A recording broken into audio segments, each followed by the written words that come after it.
What? You're moving? Seriously, no heads up, no discussion?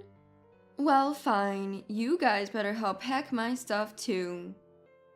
My sister-in-law suddenly started ordering us around when she learned we were moving houses. My husband calmly responded to her imposing attitude. Sure, but where's your house? I'm Emma, a 35-year-old housewife. I live with my husband Michael and our 2 sons, making us a family of 4. We had our first son right after getting married and our second 2 years later, so they're now 6 and 4 years old. Michael and I met at a party thrown by a friend. At that time I was a nurse and he was a doctor. We both laughed that our meeting place wasn't a hospital but a party. Having the same profession helped us click right away. Although he's 3 years older than me, he's young at heart in a good way, and we always had engaging conversations. He was assertive on dates, showing his manliness and reliability, which drew me to him more and more.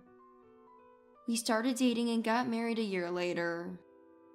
Soon after, we had our first child and have been building our home together since then. I quit my job to focus on child rearing and household chores, and he worked hard to support our family. He's always been kind to me, even after marriage and having kids. Thanks for always cooking and cleaning, Emma. I can work with peace of mind because you take care of our home. He always expresses his gratitude, making me feel truly happy. On his days off, he helps with the kids too. I'm grateful to have met such a wonderful man.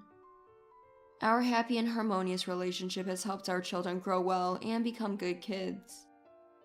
Our current apartment became too small, so we decided to build our own house before our eldest son starts elementary school. We visited real estate agents and looked at various properties, discussing our ideals and wishes. This helped us solidify the image of our new home. Finally, with our dream home design set, we started building our new house. When we visited the in-laws during New Year's, we shared our news, and they revealed they were thinking of moving out too. We're getting older, you know. Rather than staying here as we age, we're thinking of moving into a high-end facility for a more comfortable life. They plan to move into a facility and sell their house, but the desired place was popular with a wait of about 6 months. Hearing this, my husband made a suggestion to the in-laws. We won't be moving into our house for another 6 months, so how about we all live together here until then? That way we can be there for you if you need anything, and it'll save us on rent. Plus, the kids are really cramped in our current place. This house is spacious enough for them to live comfortably. My husband suggested this, and the in-laws agreed, nodding at the idea. So we began our temporary living arrangement with them. We immediately canceled our apartment lease, packed up, and moved in with the in-laws. Thank you, Olivia and William, for having us. The pleasure is ours. Grandma, Grandpa, let's play lots. Me too. Sure, let's play a lot. But first, let's put away our stuff. Okay. The kids were thrilled to live in the spacious house with a big yard, and to be there with the kind in-laws. They rushed upstairs, put their stuff in the room the in-laws had shown them, and then ran out to play in the yard. My husband and I smiled watching them. Our new home ready in 6 months also has a big yard. I was sure the kids would enjoy playing there just as much. As I was thinking this, I saw a figure next to me in the window to the yard opened. Before I could see who it was, the person started shouting at the kids. Quiet down, I'm trying to sleep. Keep it down. The sudden yelling startled the kids and they froze. I was speechless. The person yelling was a disheveled woman in sweatpants and long, unkempt hair. My husband stepped up to her, angry. Sis, what are you doing yelling at the kids like that? The nerve of you all to show up and make noise. I'm trying to sleep. Keep your kids quiet. It was Sophia, my sister-in-law. I hadn't seen her since our wedding. I thought she lived alone as she wasn't at the in-laws during New Year's, but apparently she's been living here all this time. Enough, Sophia! I won't tolerate any more disturbance. After being scolded by father-in-law, William, Sophia retreated to her room, but the kids were too scared to play outside anymore and came back in. I'm sorry about that. Your aunt can be quick-tempered. Don't worry, it's not your fault. Kids should be outside running around. William reassured the kids, calming them down. I'm making some snacks and tea. Let's all have some, Mother-in-law Olivia said, and the kids, forgetting the incident, hurried to wash their hands. In the meantime, my husband asked the in-laws about Sophia. Doesn't sis ever leave the house? To his question, the in-law sighed. Yeah, she's been staying here all this time. She used to work part-time until a few years ago, but quit after some issues at work. Since then, she's been staying home like that. Olivia looked quite distressed as she complained about the situation. Sophia's unkempt and overgrown hair was probably a result of her not leaving the house at all. It seemed Sophia had been timing her outings to places like cafes to avoid us, which is why we hadn't seen her for years. However, now that we were living together, avoiding each other wasn't an option. But her sudden outburst at the children earlier was concerning. I started to feel uneasy about this cohabitation. Then dinner time came. Sophia didn't come down to the dining table. When my husband asked the in-laws if we should call her, they replied, she doesn't want to eat with us. And they seem to have given up. It's been like that for years. She apparently waits until the in-laws have finished eating before coming down. She was essentially in a state of total seclusion. While being a recluse isn't inherently bad, her earlier outburst at the kids was troubling. Neither my husband nor I knew how to interact with Sophia, who we barely met before. I had no idea my sister was living here too. Sorry about this. My husband even apologized to me. Despite my apprehensions, this cohabitation was temporary, and I braced myself for the challenges ahead. The next day, after the kids went to kindergarten and my husband went to work, Sophia got up around noon and came into the living room. Seeing me, she looked surprised. Why are you here? I was confused. Before I could respond, she asked, You're still staying? I realized she might not know about the arrangement. Didn't Olivia and William tell you? I asked. Tell me what? She replied. This seemed like a chance to have a proper conversation with her, so I politely introduced the situation. We started living here temporarily from yesterday. Living here? Together? She asked. Yes, Sophia. I hope we can get along, I said, bowing my head. This made Sophia angry and she clenched her fists. What? I didn't know about this. You just showed up and now we're living together? Get out right now. Her sudden outburst took me by surprise again. Olivia rushed over, alarmed by the loud noises. What's going on, Sophia? Why are you upset? Sophia vented. Mom, what's this about living together? You can't just decide that. I absolutely don't want to live with this woman and her noisy kids. I was angry, but I knew getting emotional would only escalate the situation. I maintained my composure and responded calmly. I'm sorry, Sophia. We'll do our best not to cause any trouble. Please bear with us, I said, bowing my head again. However, Sophia continued with her hostile attitude.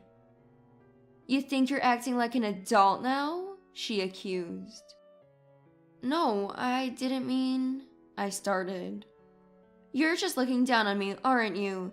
Thinking you're better because you married a doctor, she provoked. Stop it, Sophia. Don't say such horrible things to Emma. Shut up. You probably wish I was never born and only Michael was your child, Sophia retorted. That's not true. Why do you belittle yourself like this? I can tell when you're lying to me. Don't underestimate me. Sophia exclaimed, pouring hot water into instant noodles before retreating to her room upstairs. I'm so sorry, Emma. Ever since she failed her university entrance exam, she's been like this. She was always a sensitive child. I knew she didn't get along well with her classmates. She often had these kind of paranoid thoughts. Is that so? I replied. She even quit the private university she got into as a backup, saying it wasn't the right fit. We've encouraged her to at least work part-time, but she quits almost immediately. She hops from job to job for a while, and even the one part-time job she stuck with for a bit, she suddenly quit one day and has been like this ever since. William and I are getting older and don't have the energy or strength to argue anymore. We're really at a loss. Hearing Olivia's story, I was overwhelmed. Were they that troubled by how to handle Sophia?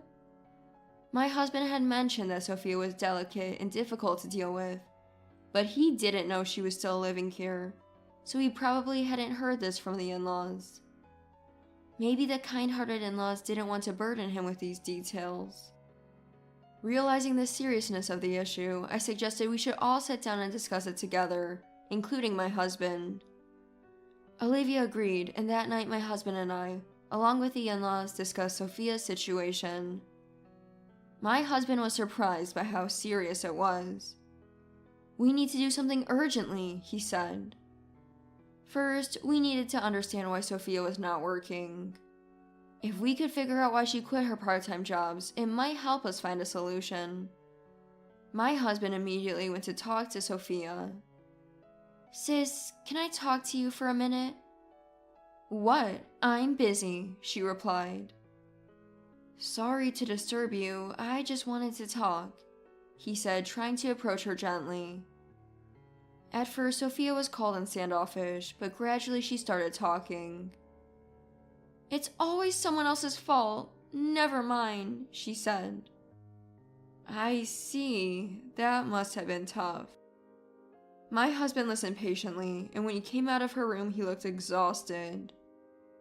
I asked her about the job she quit. It's just complaints about others, and she doesn't think she's at fault. But listening to her, it seems like most of the problems were actually caused by her, he shared with me. That's tough, I said, realizing how complex the situation was. However, it was good that she was at least starting to open up to my husband. Despite his busy schedule, my husband continued to communicate with Sophia, even in the evenings and on his days off. Perhaps because of that, Sophia started coming down to the dining table when the in-laws or we were there, and we began eating meals together. The in-laws were delighted that she had started eating with us. Sophia, shall I serve you some rice? Yes, please. Today we have chicken. It's tasty. I'll give you one of Dad's pieces. Thank you. Watching the in-laws interact happily with Sophia made me smile. The boys, seeing that Sophia wasn't as intimidating as before, ate their meal without much wariness. Good job, Michael, I said, appreciating my husband's efforts. He sighed. Oh, well, this is just the first step. He said that. There was still a lot to do for Sophia's independence, especially since we and the in-laws would not be living with her in a few months. Sophia started coming down to the living room during the day and slowly began interacting with the children. I thought this was a positive sign and asked Sophia if she wanted to help with dinner preparation. You're really bad at cooking, Emma.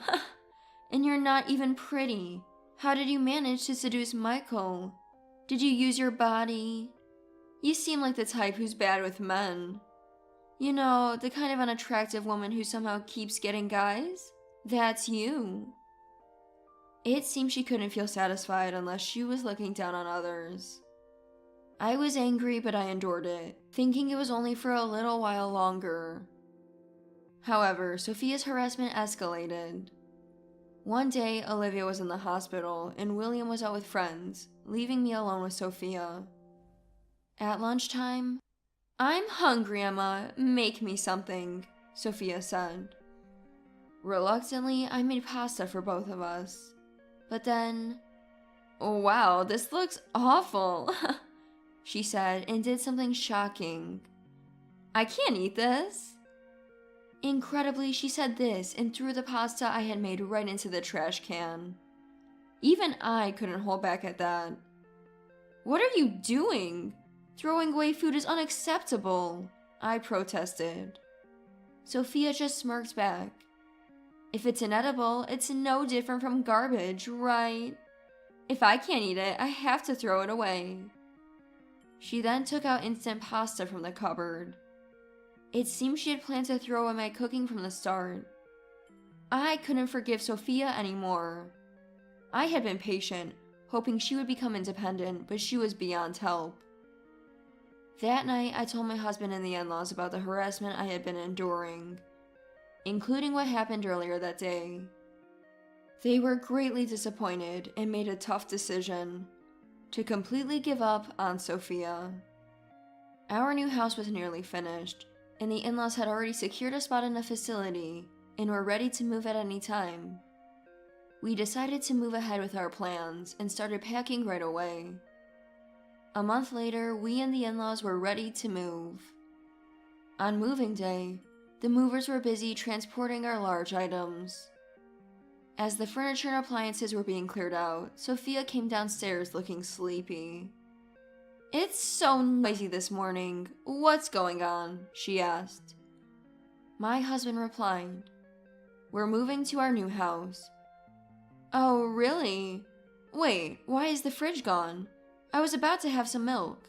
Are you stealing it? Sophia asked, missing the point. Olivia, somewhat exasperated, explained. We sold the fridge. Sold it? Why? Sophia asked, puzzled. Because we're moving too. Moving? Where to? Sophia was surprised. To a retirement home. We're not going to live with you. So that's it. We're moving to a new place, huh? You should have just said so. Seriously, no heads up, no discussion. Dad and Mom are always like that, missing things. Well, it's okay. You guys, make sure to pack my stuff too. Sophia seemed oddly happy. When she realized that we were moving, she imperiously ordered us around. To Sophia, my husband calmly retorted, Okay, but where's your house? Huh? Sophia was surprised by his words. What do you mean, where? Obviously, it's wherever Mom and Dad are moving to, right? When Sophia said this, William sighed and spoke. We are moving to a retirement home. We are not living together with you. What? What do you mean? I didn't hear about this. We didn't tell you. Why are you being so cruel? She protested. It's because of the cruel way you've treated Emma. We've always cared for you, even though we didn't know how to deal with you. We've supported you, and Michael and his family have tried to help you become independent. You managed to communicate with us again, but then you started being mean to Emma. You trampled on our kindness, and after all the betrayals we faced, we've decided to give up on you too. That's... Confronted directly by William about being abandoned, Sophia finally realized the gravity of the situation.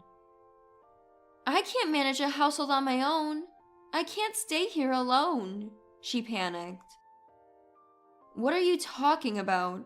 We're not leaving this house to you. We've already put it up for sale. You need to pack your things and leave immediately. But I'll be homeless, Sophia exclaimed. Well, yes. Wait, that's too harsh. You have a responsibility to take care of your child, she protested. Enough. Stop acting like a teenager at 40. We're not that heartless, though. We've arranged a place for you to live immediately. Where is it? She asked anxiously. At my brother's farm. A farm? In the countryside? Sophia was taken aback. Yes, that's right. My brother is already informed. You can move there anytime, but working in the fields daily is a condition. I can't do that. It's impossible, Sophia resisted. Then the only other option is homelessness in this city, William retorted. That's...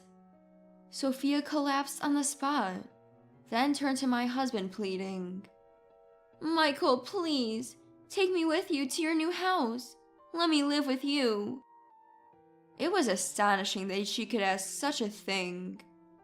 My husband replied coldly, Sis, I will never forgive you for hurting my wife. I'm cutting ties with you. Don't ever show your face to us again. We left Sophia behind and drove to our new home. Later, we heard that Sophia decided to go to William's brother's farm. However, the remote countryside location meant limited entertainment options and a weak internet connection. With nothing to do but work, her days were reportedly a living hell. My husband and I felt it was well deserved when we heard about her hard work from William's brother. The in-laws moved into a luxurious retirement home and were living comfortably. Our new home was wonderful, and we were enjoying every day. Our children were delighted, running around in the yard daily. We looked forward to continuing our happy family life together.